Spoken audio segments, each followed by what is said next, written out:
still on his feet, inside the 20, 15, 10, he's in, touchdown ran. Now they'll try to toss it for yard. Touchdown! Wow, what a catch. Cuts at the 5, ball loose, and Dukeman catches it for a score. Step up, gets hit as he throws, looking to the end zone, and it's caught! Touchdown, Bruins! What a catch by Alexander! 10, 5, touchdown!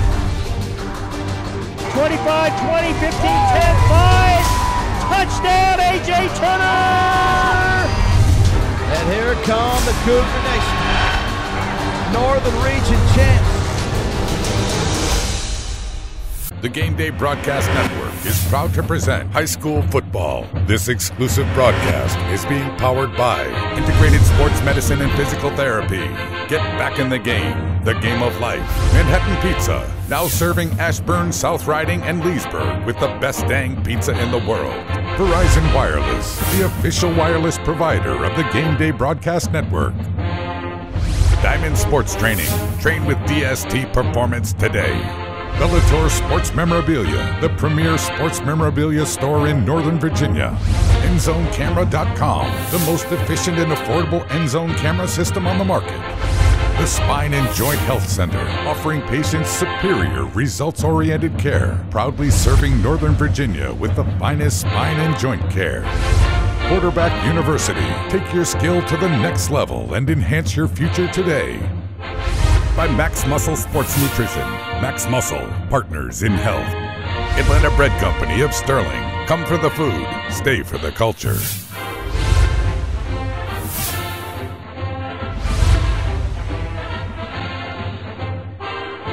Hope all of you are having a happy holiday with your families out there. I'm Andy Hayes, joined alongside my partners in crime, Bruce Bornarth, David Liddle. Good to have you guys back. We'll start with you in a second, Bruce. But David, give us a little setup for Thanksgiving David Liddle style this week. What do we got? Oh man, we got 30 people coming over. We got a lot of things going on. Special shout outs to my beautiful bride, Virginia, 20 years on the 27th. Congratulations. So, you know, we got a lot of stuff going on at the house, whole lot of friends and family coming.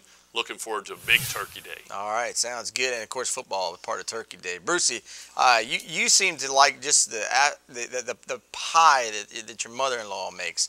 You're talking about pumpkin pie. You were telling about it earlier, saying it's just unbelievable. Pumpkin pie.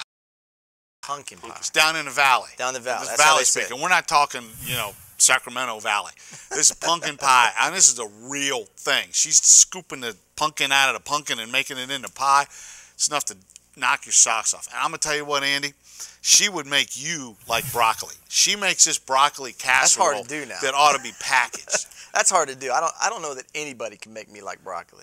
But I'd give her a shot. I would give her a shot. I'll bring you some back. A little Tupperware dishy thing. Save your time. No offense to your mother-in-law. All right, folks, time for us to hit the rewind button here. We had some playoff games last week that were worth talking about. Oh, my goodness. The scoreboard on Friday night was unbelievable. Watching the different games going on, a couple big upsets, a couple just close games that were really kind of strange in how they unfolded. So let's get things started here. And we'll start with Lake Braddock. This game was not one of those that was in question. Lake Braddock cruised to a 40-7 win over Yorktown, and they came in expected to do so here. No big shocker here. They took care of business. And I'll tell you one thing, David, I want you to hit on this for a second. Dejan Lee, who has been a plain tailback since Trevor O'Brien went down with an injury, has really added a different dimension to this offense, running the football. His speed is unbelievable. No question. He's one of the fastest kids in the area, and he gives them that lightning burst. Now, Trevor O'Brien, they welcomed him back this week, and he gives a whole nother dimension. Now that you got those two kids out there balancing your running attack, it makes the passing game of Caleb Henderson even that much more dangerous. Well, I tell you what, just watching what Lee has been able to do, that would scare me. If I'm trying to defend against Lake Braddock, he's that special. So a great weapon here now been added to the offense, and it's not like they needed much help. They've been destroying people all season long. So Lake Braddock with a big win over Yorktown, they take care of business, and that sets up a big showdown here coming up on Saturday against Westfield. We'll get to that game here in a little bit. How about Briarwoods, Brucey? 49-7 over Mountain View. Yours truly said, oh, look out, this game can be close. Listen, Briarwoods is playing at a level right now that I don't know that they've ever played at. And that's saying something. They've won 3 straight state titles.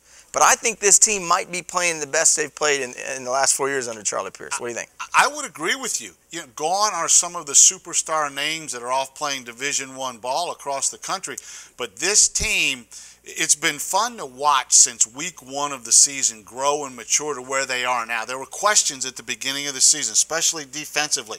How's this defense going to hold up? How are the corners going to hold up? They've held up better than I think anybody could have expected, even on that staff. They've got a shutdown corner in Chris Falusi, one of the best I've ever seen in this area. And they're just hitting stride at the right time, and that's funny to say about a team that's won 3 straight titles. Only concern, again, few too many penalties in this game. Well, they've got a big one coming up against the Broad Run Spartans. We'll get to see that one again on Friday at 1:30 p.m. here. We'll talk about that game coming up here in a little bit. Also, how Broad Run got to that game, which is an amazing, amazing upset here. How about North Stafford, though, and Tuscarora? North Stafford came up here to Leesburg, and they did exactly what they did to Briarwoods earlier in the year. They beat Tuscarora up front. Von Purvis with a big night. 39-20 was the final score. And Coach Burnett's team goes down here at home in a playoff game. That said, great season for the Huskies, but I'll tell you what, North Stafford really impressed. When they get Von Purvis going, they're going to be tough to beat. And you remember one thing, David, he didn't play against Massaponax when it was an overtime, lost to the Panthers. They've got Massaponax this week with Purvis. That could be a big difference maker. Yeah, I say they're on course potentially to go in there and pull off that upset, but also they're on course to meet up with Briarwoods again, so that would be a great rematch in the 5A North Final. One thing you notice about North Stafford, just a really physical team. I mean, they've got great athletes, but they're tough, man. They hit you all game long. They did a nice job containing Noah Reimers, Mally Barker. Reimers did have a nice game in this one, but when it was all said and done, just a little bit too much for the Huskies here. So again, North Stafford takes care of Tuscarora 39-20, and that sends us to our next game here. We got Stonewall and Langley. Boy, this looked like a good old-fashioned basketball game. 51-48 was the final score. Langley with a chance to win this game late down the stretch. Now, they had a chance. They were on the 20-yard line going in with about a minute to go. They were not able to convert a pass into the end zone. It looked like it could have been caught. It was a close play. They come back, and they run the ball a couple times, and then they elect to kick the field goal, and the field goal is wide left. And that's how Stonewall holds on for a 51-48 victory over the Saxons. Crushing defeat for Langley because they played well enough to win this game. But I guess the one question I'm going to ask about both of these teams, where was the defense? David, I know you've watched the film a little bit on these guys. What happened in this game? Well, I think the defense was that there's a lot of good offensive players and playmakers for both of these teams. Coach Howerton and Langley, you guys had a great year, and you deserve a lot of props. Stonewall Jackson came back. They were down 14 early. They battled back. A star in the making. Everybody hears about Greg Stroman. Watch out for Caleb Prejean. Keep that one. He's a sophomore, 6'2", 200 pounds, had 2 big touchdown catches in this game. He's going to be a good one. So Langley falls here, and it was, like I said, a crushing defeat. But as David said, great season. Keep your head up. You guys have that program going in the right direction here. Stonewall advances to play Centerville. And, oh, Centerville, you talk about some nervous people on Friday night. And one of them was sitting right here in this chair to my left. Centerville falls behind to South County 21-0 in this game. And everybody, and I'm telling you, everybody is watching this scoreboard. I all of a sudden said, hey, let's burn some more data on my Verizon plan, and let's watch that game while I'm doing the call on my game. David, your game messed me up on several play calls because I was intrigued. I just couldn't believe that they fell behind 21-0 against South County. And then I couldn't believe that they came storming right back that quickly. What happened? Give us the rundown on this game. Well, I couldn't believe that they fell behind, but I will tell you, I wasn't nervous because I went back to last year against Chantilly. We even talked about it during the game where they came back in their homecoming game down from 17, and this is when they were all sophomores. And they had that experience behind them to come back. They're such a quick strike team, but I got to tell you what, Jerry Pannoni and group, they came out, they had a great game plan. They ran the ball, they dominated, they had a 21-play, 99-yard, 2 feet and 10-inch drive. It was unbelievable, and they marched down the field. That was for their second score, actually. But Centerville came back. They had 3 offensive plays for their last 2 possessions, 44-yarder to Tut, 58-yarder to Turner, 21-14 at halftime. Scotty Walter, game ball for turning it up and doing the right thing. Second half, it was just a whole different game. Look, they went on a 27-0 unanswered run in the fourth quarter and just put it away. Showed their dominance all over the place. Chad Wiggins coming up with some big plays defensively. Turner and Booz. A.J. Turner was phenomenal. They did their job. They got the win. Well, you know, again, you got to commend South County for going into a hostile environment and, you know, really making a lot of people sweat over there. David says he wasn't nervous. He was nervous. I'm just telling you right now. He was nervous because I was nervous for the top seed. I was nervous, but, you know, once they started to score, you knew that game would come back and it would be in the favor of the Wildcats. So Centerville wins 55-35. They punch their ticket to a home game here on Saturday against Stonewall Jackson. That'll be an entertaining game. You talk about great athletes now all over the field. We said that might happen, and it has. So make sure you get your ticket here for Saturday. All right, moving on. Loudon Valley with a great win over Hopewell on Saturday afternoon, 25-13. Bob Duncan, Ashton Sack with the call here on the network. Did a nice job. And Loudon Valley punching their ticket here to the third round of the playoffs. Coach Danny McGrath and the Vikings got to feel pretty happy with how things are going. Brucey, been a long time since Valley's been this deep in the postseason. They got a shot now. They win this week. It may set up a big battle with Lafayette, who's got James Monroe, and I expect him to win that game. But the bottom line is here's Valley playing potentially to go, you know, get in that game with the state championship berth on the line. Your thoughts on what has been the difference for this Valley team this year? I think it's just attitude. I think it's growth there. It's leadership on that team. There's always been the players and the talent there, and it's a new system. It takes a while to grow. Like we said, they split Woodgrove open. They lost kids to other schools. You've got this new policy in Loudoun County now, which I think is one of the most ridiculous things I've ever heard of, that you can go to any school that you want to as long as you provide your own transportation. In this world of instant mashed potatoes and all that people want it right away, it doesn't happen like that. Sometimes it's worth waiting for. Well, how about this? The western end of Loudoun County still has 2 teams playing in the postseason. Woodgrove with a big win, killed Eastern View. Josh Sweet over 300 yards in the first half. That's not a typo. That is not a mistake. That is in the first half. He had 6 touchdowns. Unbelievable. Unbelievable. So both teams from Purcellville still playing. Not only did he have over 300 yards, he had over 30 carries in the first half. Amazing. Coach Skinner's got that team playing well, which we talked about a few weeks ago. Now, we're not going to tell you that you didn't hear it here first, because you heard it here first. That's right. All right, moving on to the next game here. Robinson and Westfield always play close games. One of the reasons why we chose to take our Game of the Week crew out to the Westfield campus to see this one. Westfield 21, Robinson 14. That's how it ended up. Back and forth, 2 teams that say, hey, this is what we do, try to stop us. That's pretty much what you see in this ball game. And Westfield was able to stop them a little bit more than Robinson was able to stop Westfield. And that's what it ended up being. Tyler Thrasher Walker, 3 touchdowns in this game, broke it open with a big run from about 50 yards out here in the third quarter of action. And that was the difference. I mean, that was really the difference. Actually, it may have been the fourth quarter. But bottom line is, his big run was the difference in this game. And they were able to slow down Joe Wilson. I don't think was 100% running the ball. You said that last week. He's been banged up all season long. Yes. But the one thing you like about Westfield is that they just continue to win. You know, and they do it in a lot of different ways.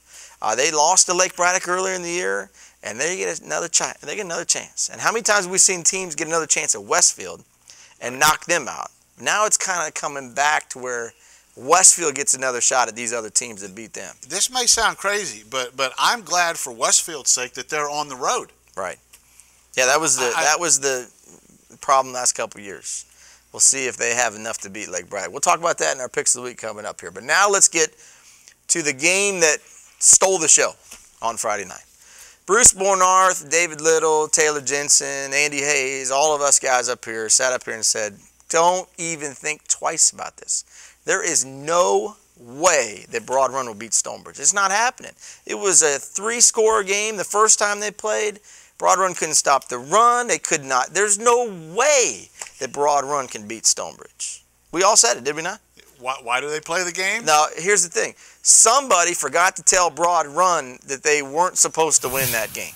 The Spartans pull the upset of the year, 23-21 on the road at Stonebridge, and they do it on an unbelievable drive at the end of this game. Brady Reitzel completing a 2nd down and 33 pass. He gets it for 32 yards to Chuck Davis. They eventually get the first down, They go down the field with about a minute and a half left, score, and Stonebridge has under a minute left to come back.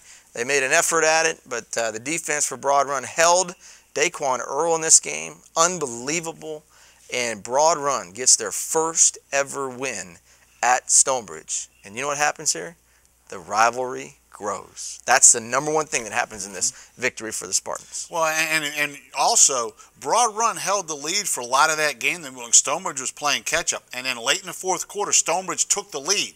And you thought that, all right, this is it. You know, typical, here comes Stonebridge again. Broad Run can't come back on Stonebridge the way Stonebridge does on other people.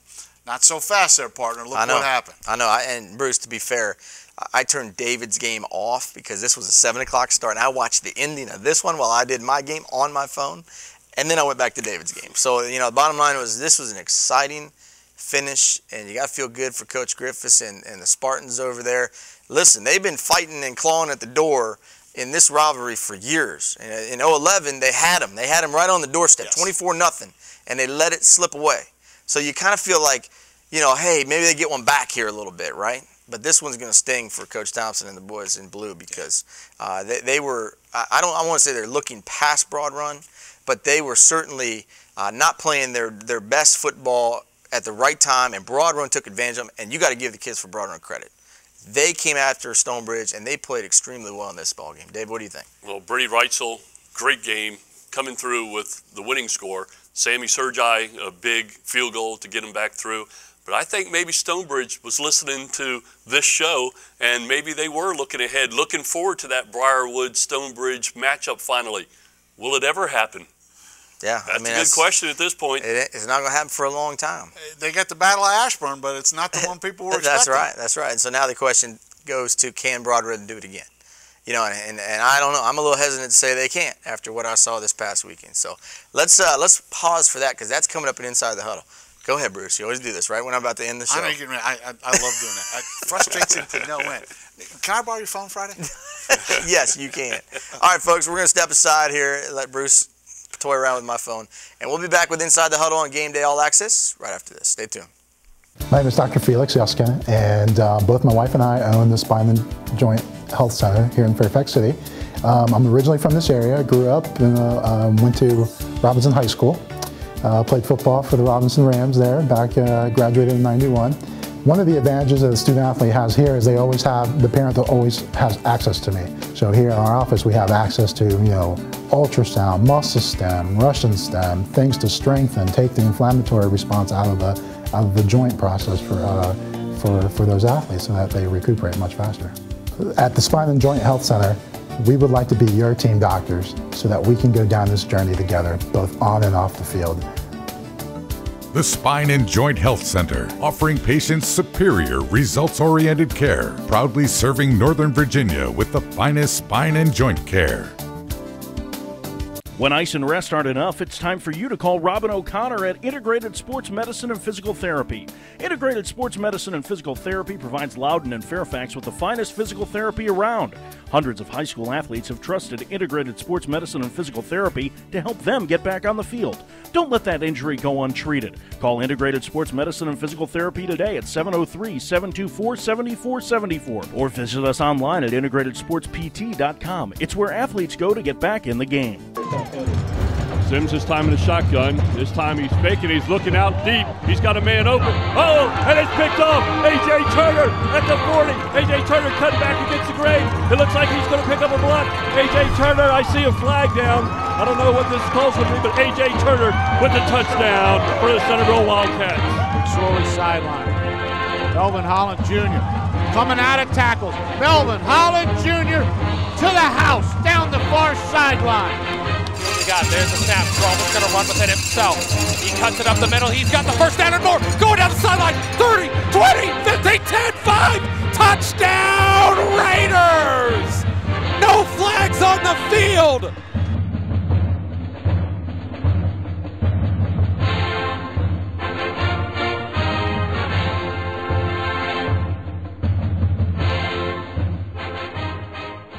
Welcome back to Gameday All-Access. I'm Andy Hayes, joined with Bruce Bornarth, David Liddle here on the set at Diamond Sports Training, the official home here of the Gameday Broadcast Network. We thank them for helping to house us here as we get ready for the third week of the playoffs. Here we go now. This is when it gets very interesting, and we are already looking at some great matchups here. So let's get into the storylines. Let's play a little buy or sell today. Right, you guys like this game, and we'll go with the first question. And now Bruce was talking to me about this off the air, saying this one drives him crazy. So here you go, Bruce. This one's for you. The pooch kick in high school football. It's a good thing. Buy or sell? I am selling that with everything I have in me that says sales. I can't stand the thing. If you want to give the ball on 35-yard line to the other team, fine. Kick it out of bounds every time. Or lobby for a rule that says, hey, we can either kick it off to you or we can tell you can have it on the 35. Maybe, what, once, twice a season you get that little high pooch kick and the guy fumbles it or something. Most of the time, they catch it on a fair catch, or if they catch it, they get an extra 10 yards at it, and they're almost at midfield. You're giving away, number one, you're giving away a short field, and number two, you're saying, I've got no confidence in my coverage team. We cannot, under any circumstances, keep you guys inside the 35-yard line. So we're just going to go ahead and pooch it and hope that maybe you muff it and we recover it. But I think that might be kind of what the idea is. They don't want to kick it deep. Statistically, it can't happen to more than once or twice a season. I'm buying it. And I'll tell you why, because the best athletes on the field are back there at the kick return Not slot. anymore. And if you, oh yes they are. You look at the kids who are returning kicks around here, they're the DeAndre Harrises and the AJ Turners. They're the kids back there in the back row who, if you kick it back to the goal line, you can't get it to the end zone. These kids, probably 2 out of every 10 times, are taking it to the house, right? I've seen more than one team move their best guys up to the 35-yard line. That's because of the pooch kick. But what's happened? Mountain View just did it. Yeah, well, so Centerville has been doing this all year. Eric Rondo, and it's become a game. I watched it. So some of the earlies, there'll be some pooch kicks, and then he'll hit a low line drive, and then it brings everybody up, and he has enough foot that he then boots it through, and yeah, it lands at the 5, but it then gets to roll into the end zone. So it's been a weapon as far as a strategic thing for the way that Centerville has done it. Now, last week, they had a situation where they got a personal foul call on the touchdown. They had to kick off from the 25. Well, Haddock put Andrew Ridenauer, who's the place kicker, or excuse me, the punter in the game to do the kickoff. He kicked it to the 10. It screwed everything up from South County. It did change the momentum of the game as well. So, but I buy it because it's a strategic weapon, I think, of how you do it, because I think the best players on the field are back there returning the kick. This I'm going to say to break the tie. I'm not going to let you keep talking, Bruce, so be quiet. Here's the bottom line. Okay, in this one, if you know that the guy who's back deep can take it the distance on any play, then the pooch kick's the greatest thing going, because most of the time you got to fair catch it, and the guy catching it probably has a chance to drop it. I mean, in high school football, pretty high chance. Now, for the guys that keep kicking it to the players like Devon Burns and Charles Tutt, I'm shaking my head and scratching my head going, what's wrong with you? Don't do that. Why do you do that? Because every time they touch it, they're running a long ways, and we've seen that all season long. So I'm a fan of the pooch kick. Sorry, Bruce. You're the only one that doesn't get that. All right, here we go. Buy or sell. South County exposed a weakness in Centerville here.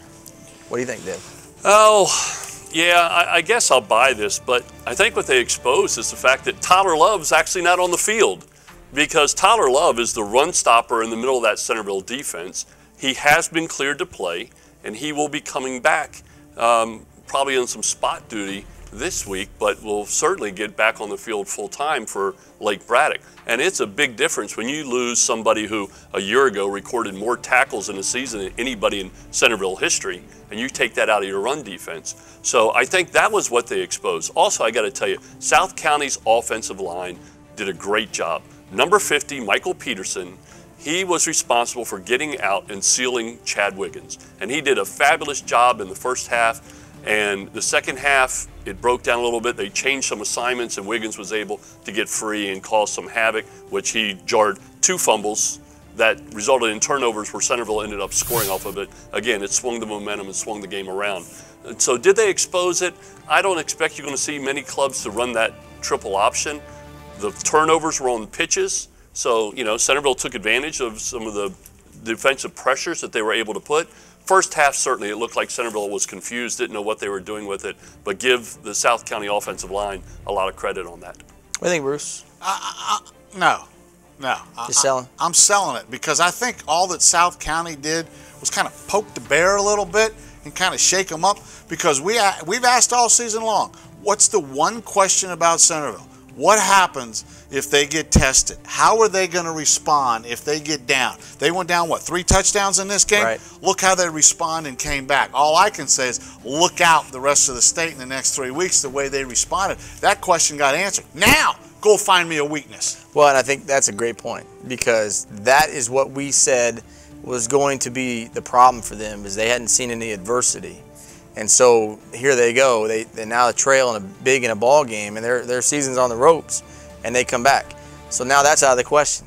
You know, weakness-wise, look, anybody that plays a triple option has problems. I mean, in high school football especially. That's why I don't understand why a lot of these coaches don't run this more. Matter of fact, I mean, if Stonewall was smart, they'd put some of that in the game this week, because that's a problem. And it doesn't matter who you are. I don't care how good your players are.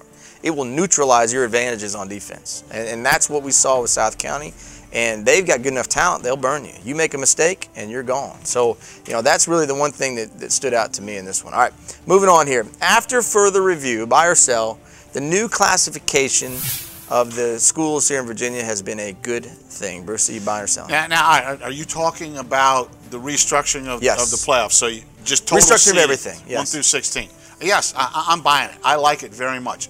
I'm sure that there's going to need some tweaking done along the way. The one thing I would say, though, is the only prize that you play for anymore is a state championship. There may be, and there probably is, a runner-up trophy. I'm not positive on that. But there's no more district championship. There's no more regional championship. I can understand no more regional championship. But what I would like to see is districts. They call them conferences now. They've got letters, and I think that you have the option to name it if everybody in the conference wants to do so. I think there should be a conference trophy. I don't think it should be an automatic berth into the playoffs, although most conference winners would make the playoffs. But I'd just like to see that. That's the only tweaking I see right now, and possibly reseeding when you get to the Final Four. What do you think, David? Well, I'm buying it. At first, I was not a fan of the reseeding that they were doing in the South. Like the North is just straight 1 through 16 it goes. But when you look at it now, if they had reseeded in the North, it would have been the exact same matchup we have. The South, you have the matchups that you would have gotten regardless of whether you reseed or not. So that all ended up working out. And that's in 6A. Yeah, I'm buying. I think it's worked out very well, and you're able to now see a Briarwoods go up against a Stonebridge, where in the past everybody's saying, oh, they only won 3 titles because they're 4A. Well, now they can step up and show what they got, and I think they're stepping up to show. So I think those type of things have been really good. Yeah, from my standpoint, to me, it's been exciting to have some different matchups. Mm-hmm. I mean, for the past 5-6 years, I mean, most of the playoffs for the first couple rounds have been, you know, similar matchups we've seen in the regular season, and now we're getting the Stonewall, you know, Langley's, the Centerville Stonewall. How about Lake Braddock playing Yorktown, and Lake Braddock getting set to see Westfield again, which, you know, may have happened in the previous model. But I like the fact that we have the Northwest Region, old Northwest Region teams in the Northern Region bracket at the same time. I like that. I think that's exciting. When you throw in a couple others, when would a Woodgrove or any team from up here go play Salem in the 3rd round of the playoffs? Right. When does a Central come up and play Shrine or Loudoun Valley? Right. So those kind of things really make it cool. Yeah, I think that's improved it. You know, I still don't like all the losing teams in the postseason in the first round. I don't think that's a positive. But I don't know if there's anything to do to make it perfect. And that's what people need to understand. When they make decisions, they do it as the whole membership, which means all the DSAs and principals across the state of Virginia. And they have to try to make the majority happy. They got to try to make it better for the majority. But there's always going to be parts of the plan that aren't perfect, right? And I think sometimes people, you know, they get mad and go, well, this is terrible. Well, this is just one part of it. The rest of it's pretty good. Mm-hmm. Yeah. So we all kind of agree on that one. All right, buy or sell. Weather will affect the outcomes of the next couple weeks of games. David? Well, I'm going to buy this because we don't know what's going to happen with the weather, but this week is going to be cold and cloudy and whatnot. But if you get a rain day mixed in with there, yes, it could really affect the outcome. And specifically, I'm going to center on special teams because it's the little things. It's the botched snap or a bad snap off of an extra point. It's a muff punt. It's, you know, somebody slipping on special teams coverage that allows somebody to get in. So yeah, I say we're going to see some alterations to the outcomes due to the weather. I'm going to buy it as well. What do most football players tell you? I think if you would ask them, the thing that affects them the most is wind. They can deal with cold and they can deal with rain, but I think wind is the big factor. And if you get wind, look out. And now some of these fields aren't in the greatest shape around, other than the turf fields and all. That could affect the sloppy turf. We saw it in the pros a couple of weeks ago. How many fumbles were in the Green Bay game, I think it was? Hey, Bruce, I'm selling it, David. I'm selling it. The best team wins every week, most of the time, 99% of the time, I think. And I don't think weather will affect it that much. I mean, we looked at, the only test case on this earlier this year was Centerville Westfield. I mean, that was a torrential downpour. Now, I've done 2 games like that in the history of being here calling games. One was that game. The other one was Broad Run in Loudoun County back in 2009, where the wind was and the rain was literally going sideways, and they kept playing. And guess who won that game? The better team. The team that has the better players typically still wins that game. Centerville smoked Westfield in that outcome. And, to me, that told me all I needed to know. They're mentally tough enough to beat their opponent no matter what the conditions are. So I'm saying weather is not going to be that much of a factor. All right, buy or sell. The Briarwoods Falcons and the Falcon Frenzy and all the people that wear orange, including Bruce over here, should be on upset alert this week. What do you think, David? Sell, sell, sell. Here, take my credit card. No way. I said this week ago. You said it last week, too. Come Briarwoods is on their road to a matchup with LC Bird for the state title. Give me your credit card. They are not on upset alert. Broad Run, you've had a great season. Enjoy this week of being out there and having another week of practice, getting to play in another big game. Briarwoods, this is your ball game. So basically what David's saying to Broad Run is, get ready to check your stuff in here at the end of the week. Pretty much. Bruce? I've got his credit card and it's almost Black Friday. I'm on the way to the mall, man. Who's coming with me? I'll go get a van. Let's roll. Look, I'm selling it too. Briarwoods isn't on upset alert this week, although technically you could say anybody's on upset alert any week, and especially when you're talking about Broad Run. Look at what they did last week. But I just think that we talked about it earlier. Briarwoods is better than they were at the end of the season, and maybe collectively the best team that we've seen in the past 3 years, and that's a scary thing. But what about Broad Run? I mean, they're better now than they were earlier in the season. Absolutely they are. And that's got to scare you. I mean, if you're Briarwoods, you have to be a little concerned about that, because it wasn't like Broad Run didn't have players the first time around that they could match up and give Briarwood some problems. It's made a lot of mistakes. It threw a lot of interceptions. Well, guess what? They did that against Stonebridge too the first time. They didn't do it the second time. They learned from their mistakes. Anytime you have to take on a team twice and beat them twice in the same season, I think we may have talked about this a few weeks ago, it's hard to do. Absolutely you put Briarwoods on upset alert. Absolutely, because Broad Run right now, they feel like everybody, including Bruce and David, and the rest of the, the people around here don't believe they have a shot. By the way, that's what we said last week too, right? And the other team that we said was going to be in this game is sitting at home right now. So you can't count the Spartans out. So that's a big mistake. Now, they showed us that. Now, I will have to have, with my turkey, a side of crow. Because Spartan fans, I did say weeks ago that one of the first teams that would be out would be Broad Run. So I'll take my medicine. I'll eat my crow along with my turkey and my broccoli, right? But I think, again, their season, you're right. Get ready to turn your gear in. And we called that game, Bruce. We called that game. Now, we're going to get into it with our picks of the week in a little bit. But we called the game together. And we know that there were a lot of turnovers in that game that helped guide that one to a blowout, 34-0. Now, Trace McSorley, he was unbelievable that night. But you can't tell me that Broad Run didn't learn anything from that game. And they're playing with confidence right now. Absolutely. I'm selling this, or buying this all the way. You put Briarwoods on upset alert. All right, here we go. Next one. Buy or sell. The Wolverines, meaning the Woodgrove Wolverines, should be the favorite going into Salem. Lower seed taking on a higher seed all the way down I-81. But Josh Sweet and that big offensive line, buy or sell, should be the favorite. What do you think? I am buying this one all the way. Again, it's like 2 weeks in a row. I'm stealing from my partner Andy over here. He said it. Woodgrove is old school, smash mouth, in the trenches football. And when you break everything down, really, more football games are decided at the line of scrimmage right there on the individual one-on-one battles. Who can open up a hole, who can not make a tackle, or who can make a tackle, who can stop them. And that's Woodgrove right there to a T and in a nutshell. Woodgrove, when you've got a Josh Sweet who can get 300 yards on 33 carries in the first half of a game and still go in the second half, whoever they're playing better be on upset. Yeah, but alert. let's be fair now. I mean, you know, this is no slouch now. Salem's legit. I ain't being fair to Salem ever, never. I'm going back 10, 12 years. You're going, yeah, I know. I'm going a little wide payback, right, baby. Yeah, you're going a little payback. 2 years in a row. What do you think, David? I'm selling this. I'm not saying that Woodgrove may not go down there and defeat Salem, but Salem has a rich tradition of their own. They've been there. They're at home. They don't have to travel 4 hours down there and sleep in a hotel or ride in the back of the bus or do whatever. They're going to be comfortable coming out of their nice warm beds in the morning after having a turkey and a nice practice at home.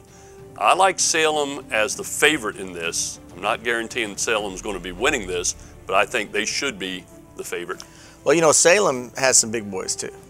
Matter of fact, I saw them last year in the basketball championship. They were the state champs last year. A few of their guys also played football, and they're big boys now, okay? So you don't go down to Salem and walk off the bus and they get worried about you. But they got players too. Bruce, remember I said this, okay? Salem should be the favorite in this game because they're at home and they've proven that no matter who comes in their territory, they're waxing them. Now, they're not going to wax Woodgrove, but they should be the favorite going into this one. All right, how about this one? Buy or sell. The northern teams, the Northern Virginia teams, could sweep the 6A, 5A, 4A, 3A state championships. Buy or sell, David? What do you think? I'm buying. Really? I think this could be the year that people get their go heads shopping with David, turned man. around. He's buying. All right. My worry is that Loudoun Valley in the 3A is the one that possibly doesn't get that far down the road. Okay. I think Sharando and Woodgrove both have very good opportunities to move along and potentially get Phoebus down there. lost, though. Phoebus is gone. I don't think Lake Taylor is as good as they were a year ago. Right. So you know they could be in there. 5, I think Briarwoods could certainly go in there and, again, bring home that 4th title. Hard job. LC Bird, I think, is a phenomenal ball club. Tidwell's got a great club down there. 6A, you got 4 teams that I think are capable of playing with the beach teams, quite honestly. I think it's Centerville, Lake Braddock, Stonewall Jackson, and Westfield in that order. All of them have the potential to go down there and come away with the state championship. So could it happen? Yes, so I'm buying. I'm listening to him. Keep talking.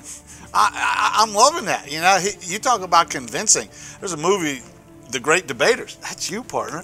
Yeah. Look, you know, I was going to sell this thing all the way because you're so easily influenced, by the way. I mean, specifically because of 4A. Now, I know Phoebus got beat, but still, there's who beat Phoebus. So anything can happen. But when you look at that and you start thinking about history from Northern Virginia and what happened a few years ago, who thought that Oakton was going to go down there and win a state title? I don't think very many people did. Who thought that Westfield and Stonebridge were going to sweep on the same day? Not a lot of people gave a lot of love in that direction. And the only hesitation I have is you're talking about 4. You know, if this question said, could they win a majority and maybe win 3 out of 4, I'd say yes. But you're selling. I've got to sell it a little bit. Too. With They're a not going clean to win sweep. 4. They're not going to win 4. I don't even think they'll win 3. They may not win 2. And I'm telling you, the talent that's on the other side of the bracket now, they're big time. So, you know, Massaponax, obviously, you know, they would be considered a 5A North team, right? So they're considered Northern Virginia. But, you know, how do you not take LC Bird over anybody up in the 5A North area? I mean, LC Bird was a 6A champ a year ago in the other structure. You know, I think it's an uphill battle for all of our teams.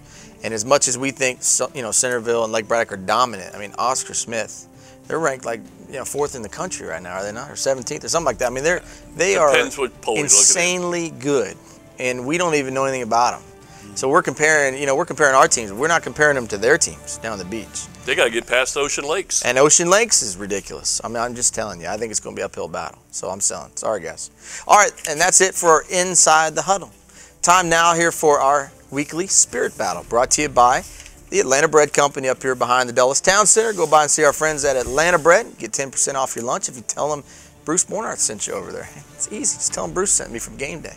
All right, here we go. This is a rematch of one that we did a few weeks ago. And the big question is with the Maroon Crew and the Falcon Frenzy, we finally got their name right. We said that the Falcon Frenzy was kind of like Bigfoot. We hadn't seen him before, Bruce. We'd heard about him, but we hadn't seen him before. Well, we saw him that day at Briarwoods, and they were stacked in there pretty good. The Maroon Crew brought it as well.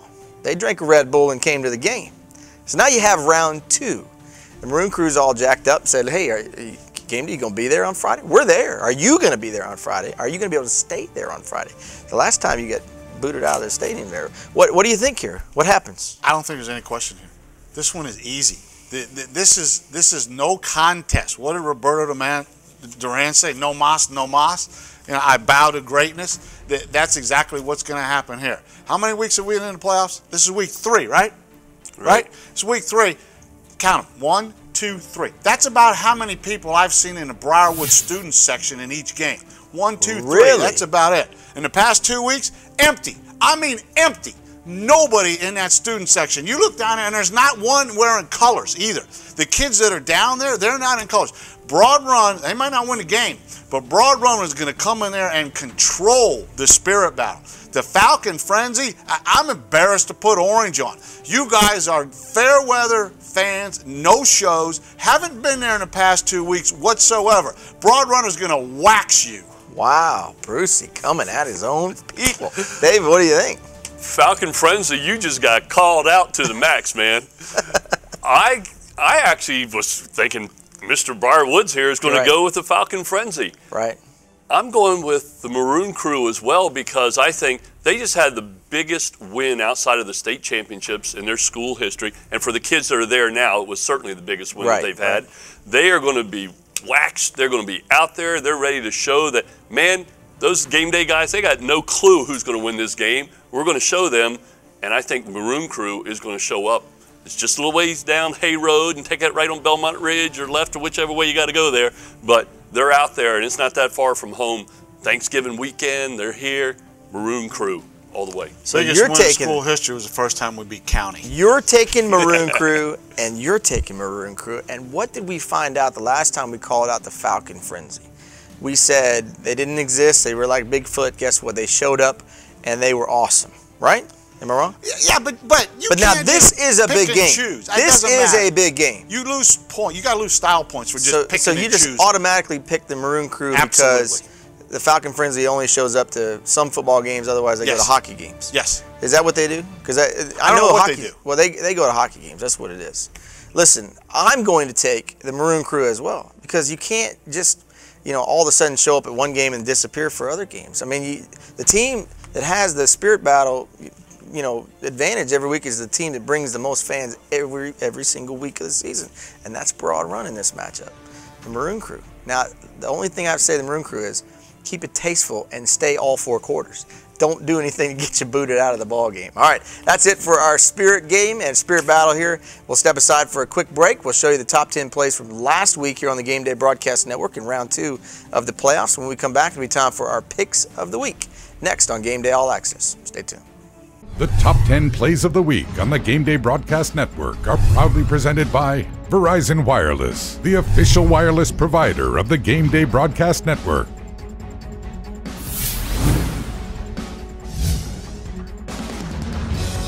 Gain of 16, 1st and 10.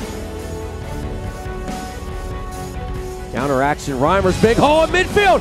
Reimers pulling away at the 40. Noah Reimers punches ticket, goal line. Huskies score. Noah Reimers, 60 yards to the house. Big handoff to Gabe Dupree.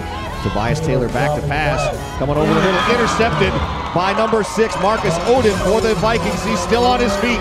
Marcus Oden, pick 6, touchdown Vikings. Handoff Reimers, hitting the backfield but stays on his feet. Ball comes out, picked up by the Wolverines. It's going to be returned inside of the 10, inside of the 5. Touchdown! North Stafford, Cedric Watkins, 27 yards. Walter looking, he's got Turner out in the flat at the 45, Turner at the 50, Turner, touch up, A.J. Turner on his feet, the 30, Turner to the 20, Turner to the 10, A.J. Turner, touchdown, Central Wildcats. The Cats are back in the game. Play action to Reimers. Smith with time. Picked off. That's going to be taken to the house. Pick 6 at the 20, the 10. Runs over Smith and into the end zone. Number 24, Tyler Bailey. 47 yards to the house.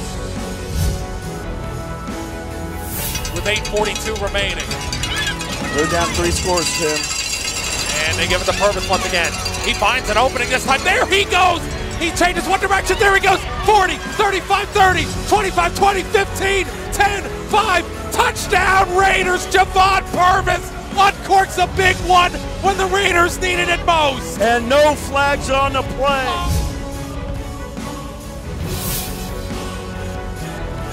Slant across the middle, has it to Gray. Gray trying to outrun McSorley. McSorley dives at the ball. Gray misses a tackle, still on his feet. He's gonna go. Quentin Gray breaking tackles along the way. Scores. From the 15 to 25-yarder. And there is, it looks like it's going to be fake. Sims just, oh, he was almost taken down. This time he's got a wide open man in the end zone. Touchdown, South County. Once again, the fans are yelling for the fake. Centerville was not ready for it. That is Oz Murphy on the touchdown catch from David Sims. So 4th down and 9. Surratt takes the snap, rolls right, got a block, still rolling right. Looking downfield, Hamilton. Interception. Touchdown! Oh my goodness. Hamilton pulled it out of the defender's hands for 6. Andre Hamilton. I mean, it's a mile. It is. 2nd and very long. On the way back at their own 46. Reitzel throws it up, looking for Chuck Davis. It's caught! It is caught, and it's going to be 3rd and 1. What a catch by Chuck Davis on the far sideline. Well, I'll tell you what, Stonebridge looked like they had great defense on it, and it was just thrown better than the defense. Thank you for watching the Verizon Wireless Top 10 Plays of the Week on the Game Day Broadcast Network. For more coverage of Northern Virginia high school football, visit us online at GameDayMagazine.com and join the network today.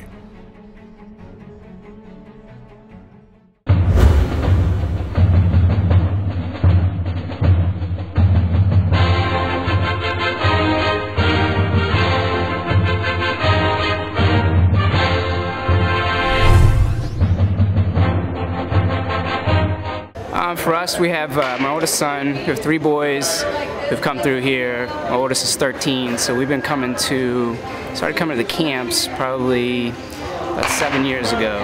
It's really good for him. This is his home away from home during the summer, and been real good for his confidence building. The counselors are great. He interacts with them really well, and so when we've got each successive kid to get old enough to come here, and they've been really nice to let us come even a little early and do the full day camps for the younger guys. Same thing, you know, it's a real good confidence builder. They build up relationships with the coaches, and so that's kind of how it all started. And then we've brought them here for individual instruction, top notch, and brought teams in here as well. So this is the best facility in the area, hands down, for our money. Come by and visit Diamond Sports Training today, where baseball season never ends.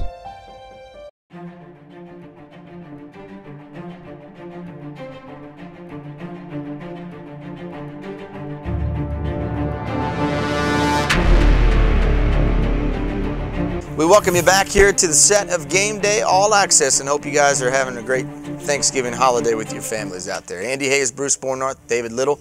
Time now for our picks of the week. And guys, we could pick a lot of other games around the state, but we're going to focus in on the 7 that have our teams from up here playing in them, okay? And we'll start things off here with Woodgrove at Salem. Now, Bruce, you said Woodgrove going down the road to Salem should be the favorite. Don't look past the Wolverines. Are you willing to put your neck out here and pick them in this game? What do you think? Where's the check mark right there? It says Woodgrove. Yeah, Andy told us last week that teams love to go on the road. They love that 4.5-hour bonding on the road trip down there where they can just play a little tonk with the cards in the back of the bus. They love that road trip. It's nothing but fuel for the fire and motivation. I'm buying it. I'm believing it. taking Woodgrove. Besides that, I wouldn't pick Salem if they were the Green Bay Packers playing Laurel Island Little League. Bruce does not like Salem. Ever since they beat Parkview back in the day. All right, what do you think, David? All right, well, I said that Salem should be the favorite in the buy or sell, but how sweet it is, because Josh Sweet is on a roll. He's got that offensive line working for him. Defensively, they're standing up. Mike Skinner's been there before. He knows how to prepare them. He knows how to get them ready. I'm taking Woodgrove. Now, the rumor is that Coach Skinner got himself an Andy Hayes haircut. You know, the mohawk, short haircut. I did that with the boys after the win down at Eastern View. That's a rumor out there. That's not confirmed yet, but that's a Twitter rumor. Bruce didn't get that yet, but we'll explain it to him. So, look, here's the thing that's not rumor, is that if you can't stop the run against Woodgrove, you're going to get beat. But I think you said something that's really important here in this game. Everybody's talking about Josh Sweet and the offensive line and what they do running the ball, but this defense, guys, I'm telling you, they're starting to stand up and be one of the best defenses in 4A, period, across the state. I think they're the difference in this game. Salem can score, but they haven't done that against a Woodgrove defense. I think Woodgrove will control the ball. I think they'll play great defense against Salem, and I like the Wolverines with an upset here.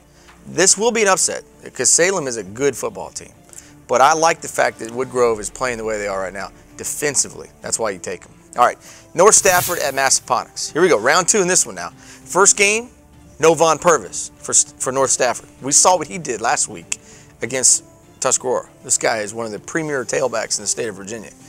So Massaponax had to go into overtime to beat North Stafford in the first ball game, and now they have to deal with Von Purvis, who didn't play in that game. Bruce, who do you like in this one? Enough said. You just said it, Andy. That's why you take North Stafford in this game. I think North Stafford could have, and a lot of people say should have won that first game. And I think this is a case. I usually argue against this, but I think this is a case where it is tough to beat a team the second time around. Wow, this is a hard one. I tell you, Massaponax did a nice job against Falls Church. By the way, congratulations to Falls Church on a great season. First time since '78. They were in the playoff. Jeff Walter, father of Scott, was a star on that particular team. North Stafford, I think you're right. With Purvis coming back, man, this is going to be a tough test. I think Massaponax, though, has got enough at home, and they got enough defense to stop North Stafford. I'm going with Massaponax. And I'm going to go against what you just said for one reason here. I really feel like North Stafford is kind of that team that is really, really, really hungry to get to a state title game. And I tell you what, number one, if they win this game, they know they can beat Briarwoods. They did it earlier in the year. I think this is the big game for them.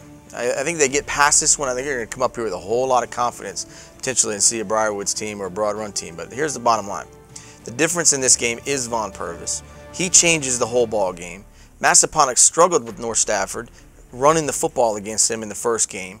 They had to score late to win it in overtime. Look, all these things add up to me to be a North Stafford win. I'm taking North Stafford in this game.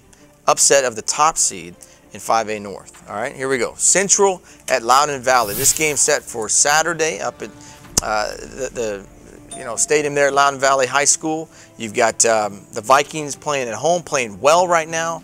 Give me some thoughts on this one, Bruce. Who do you like in this game? Yeah, if I'm not mistaken, this with the restructuring is a team dropping down a level in Valley and a team coming up a level in Central, right? Wasn't Central used to be a single A team. So they're kind of meeting in the middle.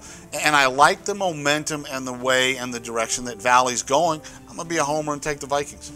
Well, I think one of the things is going to be how well does Central travel as far as their fan base? Will they have any support in the stands? Again, a Thanksgiving weekend, a lot of times you just have the families and friends who are coming, not necessarily the whole student section when you have that far of a trip to go. Loudoun Valley's been playing pretty well with the exception of their Woodgrove game, but I'm going to have to go with McGrath and the Valley boys. Yeah, I think the Vikings get it done this week as well, and I think their defense has played better since that Woodgrove game, and I think they're healthier on offense. They got both tailbacks back. And Sully Warner, an outstanding quarterback, he's been doing a great job as well moving this offense. So take Loudoun Valley at home in this one. All right, Cortland at Sharando. A lot of chatter down in the 804 area about Cortland. Cortland last couple of years has come up here after having a great season, and they've gotten waxed by a team up here in Northern Virginia. Now, it's been Briarwoods last couple of years.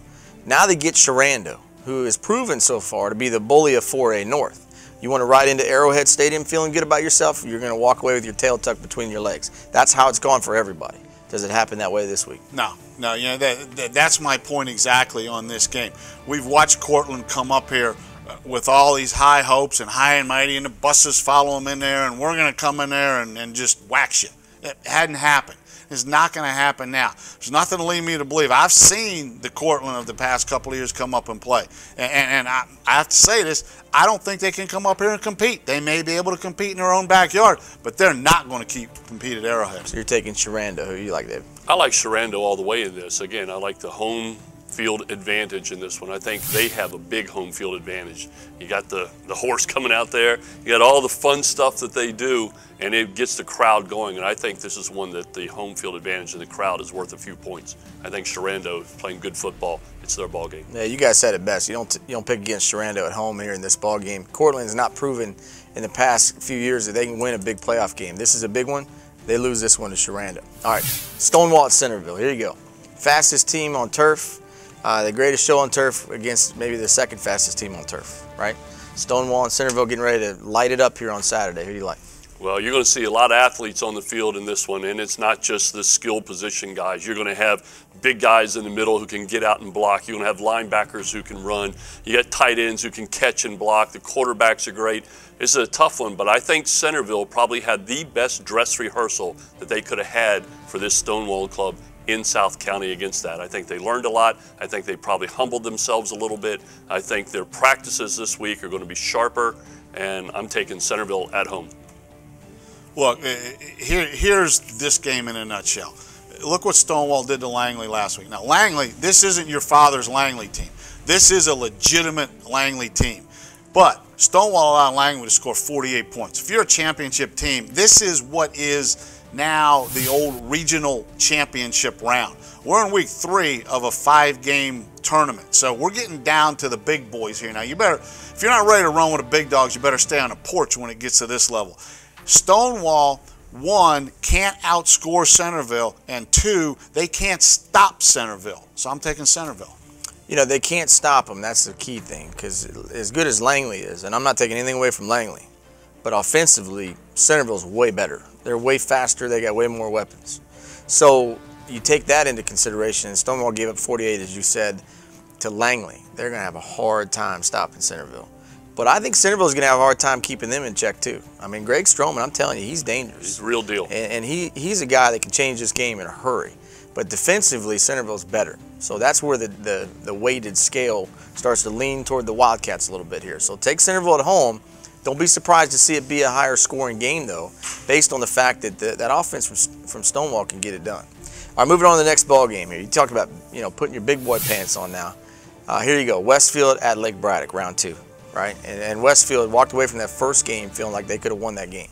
And they were driving to go win it at the end. Threw a pick, didn't work out for them. Had some turnovers early in the game, helped Lake Braddock get the win. Lake Braddock, good football team. They took advantage of it. But now you get a chance to go knock down a team you already seen once already this year. As for Westfield now, it's always been the other way around. They beat somebody in the regular season, and they come back and beat them in the postseason. Now the script has been flipped a little bit here, Bruce. Does it matter? Are you willing to take Westfield or Lake Braddock? Who are you taking here in this game? I think it does matter. And I keep making cases, and I said earlier about Westfield on the road, and I think it's an advantage for them. I'm glad to see Westfield on the road this year instead of at home.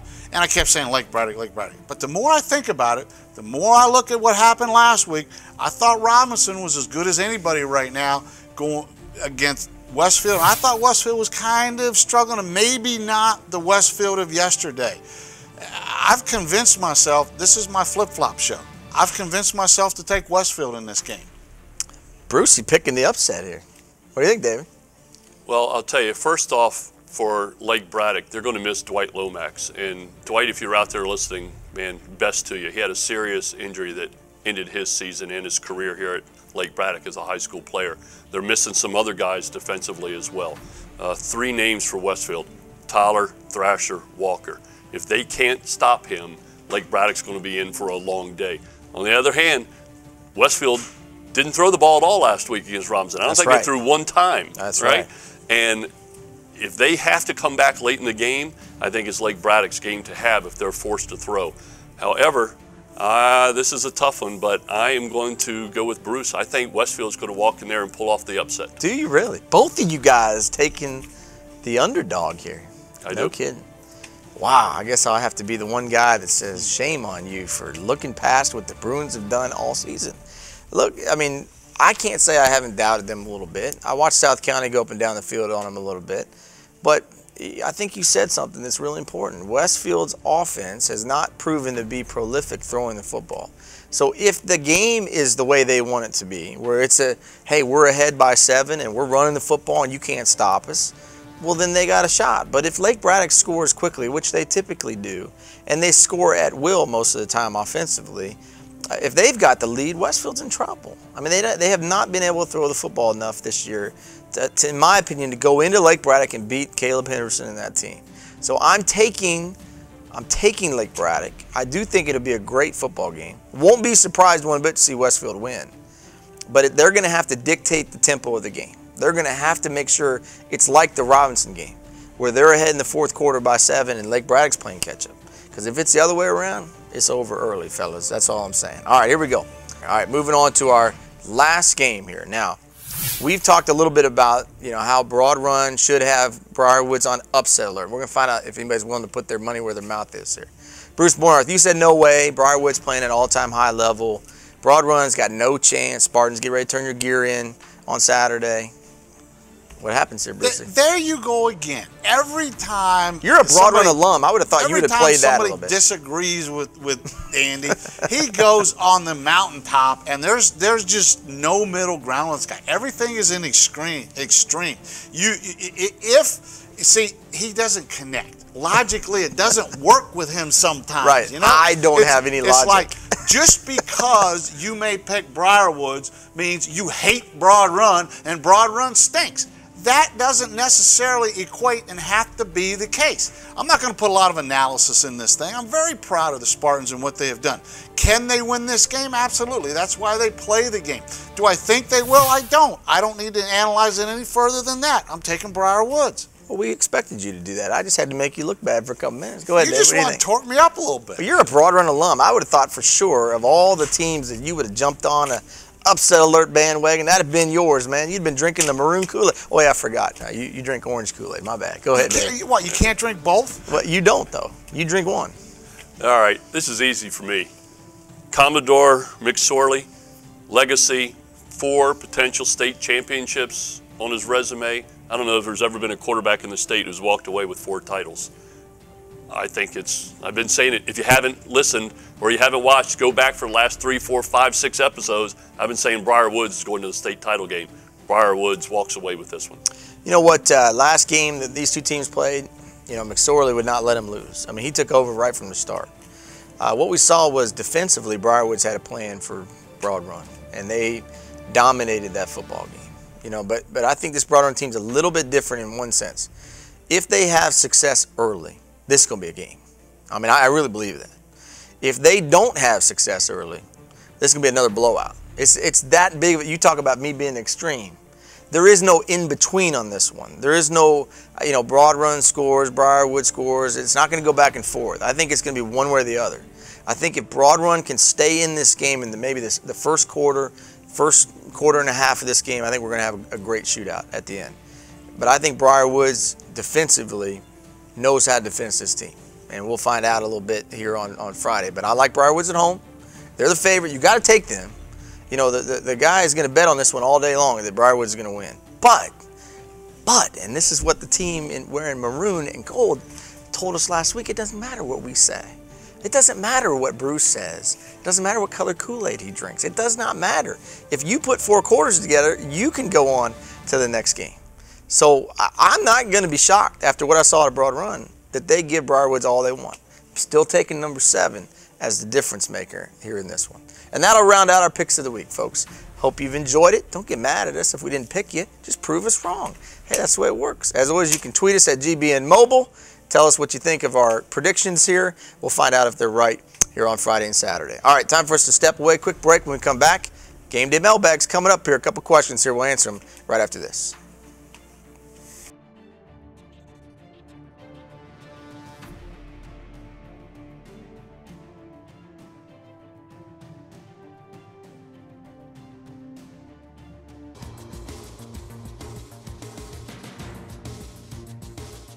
Hayes, high school football is back. Who's going to be the best team in Ashburn? I don't know, Carl.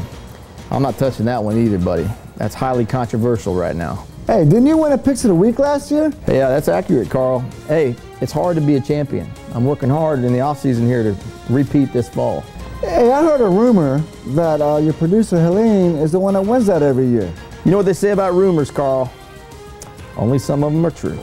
So what's it going to take, Hayes, for you to defend your championship? Well, the thing is, Carl, only a select few have what it takes to be a champion, and the knowledge of how they get to that point is highly proprietary.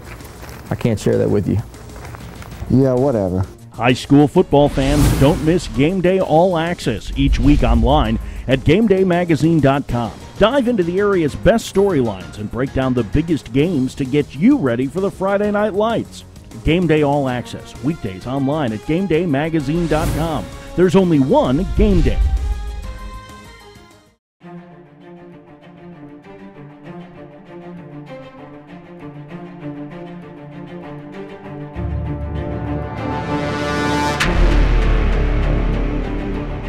All right, we're back here on Gameday All-Access for our Gameday Mailbag segment. As always, you can tweet us your questions at GBN Mobile, and we'll answer them right here on the show. We got a few here today.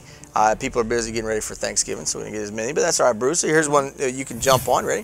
What players from Centerville, Lake Braddock, and Westfield are indispensable moving forward in the last couple rounds of the playoffs? Any names coming to mind? I think it's easy for Centerville and Lake Braddock. It's the two quarterbacks right there. I mean, those are the keys right there that I don't think you can lose. If you look at Westfield, it's the running back situation. But, yeah, Tyler Thrasher Walker, you can't lose him. But I'm a big fan of Evan Gray as well. I mean, what he does to help block and complimentary running out of him, I think he just enhances or makes that backfield complete. What about you, Dave?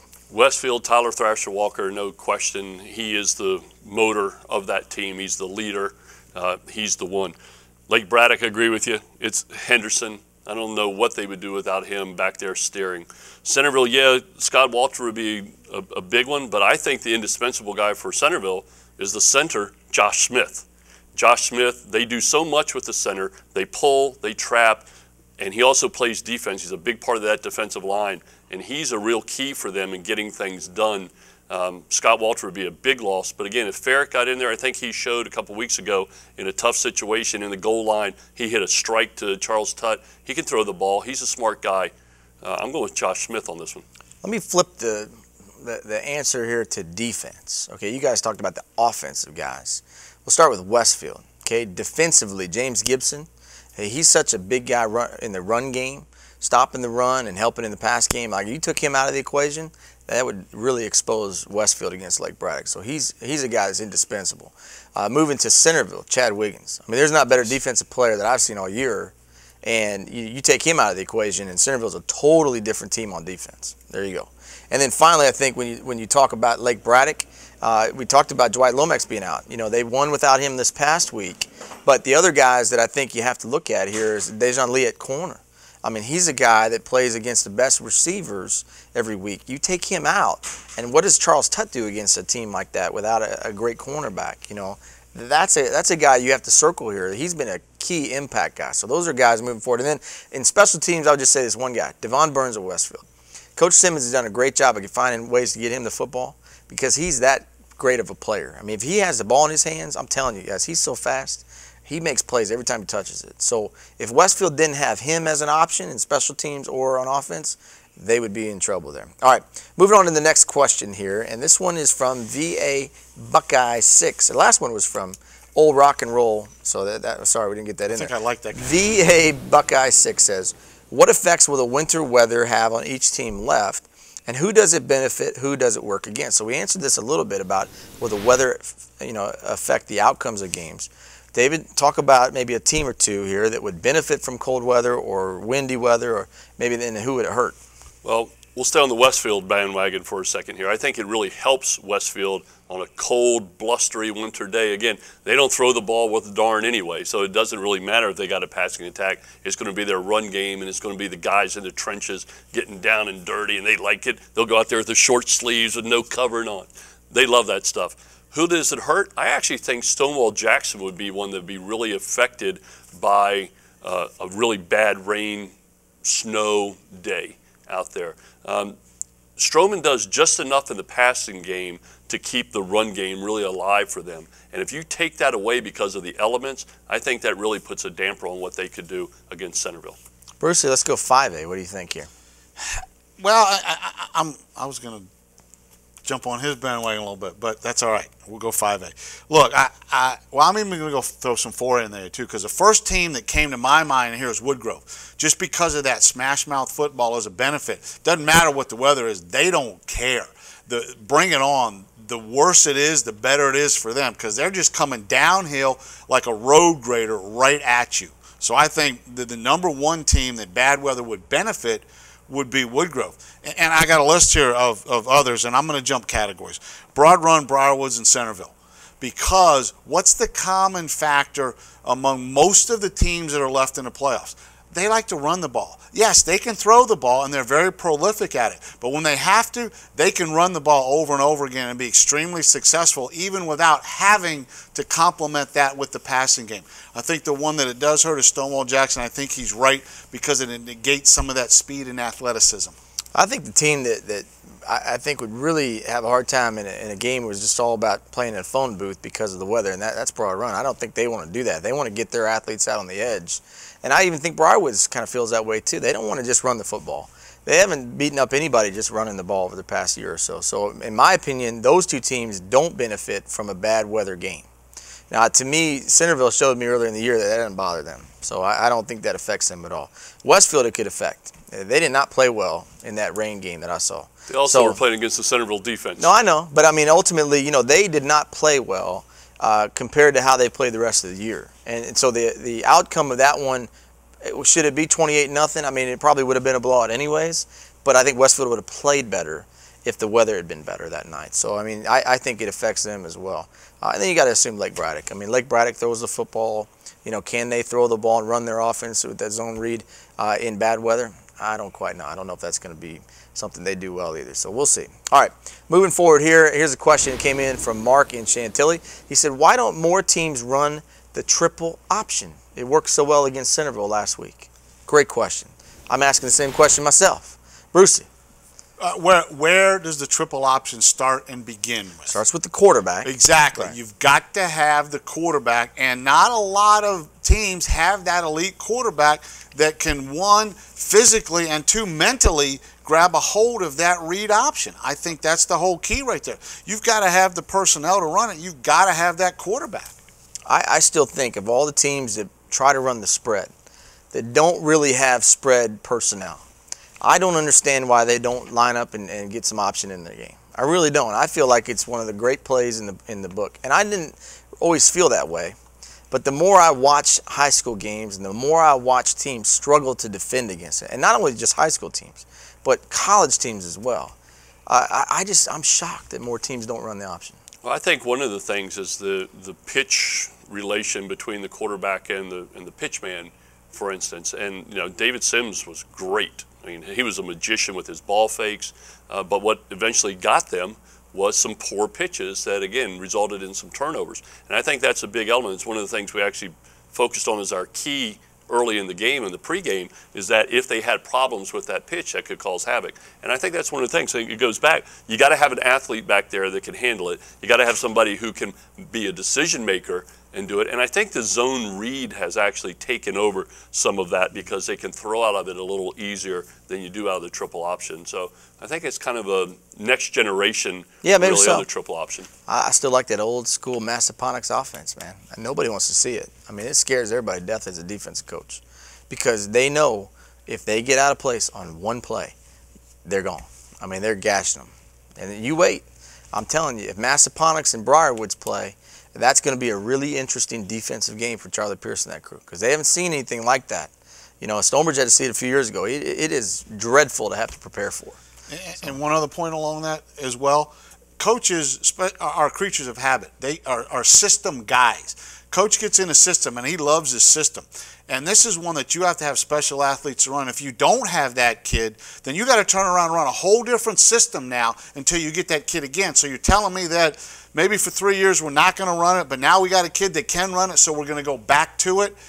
You've got 21 other guys on the field there. You got a lineman that are going to be getting dizzy from their head spinning. Maybe so. Maybe so. But I like it, though. Let's not forget one more important part of a triple option. That's your fullback. Right. You got to have a really strong fullback who can get you those 3-4 yard bursts up the middle and then potentially break. I think an Evan Gray in a triple option attack would be fabulous. Wow. Can you imagine Devon Burns running the offense from the quarterback spot with Evan Gray and Tyler Thrasher Walker running the triple option? Just saying, Coach Simmons, that'd be tough. That'd be tough. I mean, nothing away from Mason Scoville because that's not their offense. But could you imagine that dynamic of an athlete with those two guys behind him? Good luck. That's all I'm going to say is good luck stopping that one. Hey, that's it for our mailbag. We appreciate all the questions here every week. Hey, folks, have a great Thanksgiving holiday. Spend time with your family. That's what it's all about. The family here at Game Day wishes you happy holidays. Got some great games coming up here Friday and Saturday. You can tune in and watch them if you can't make it out. If you can go, especially the Falcon Frenzy. Don't let Bruce call you out next week. Get to the game. Maroon Crew, show up big. We expect you to do that. Folks, we'll see you next time here on Gameday All-Access as we get set for the state semifinals, which will be next week. So have a great weekend. We'll see you next time.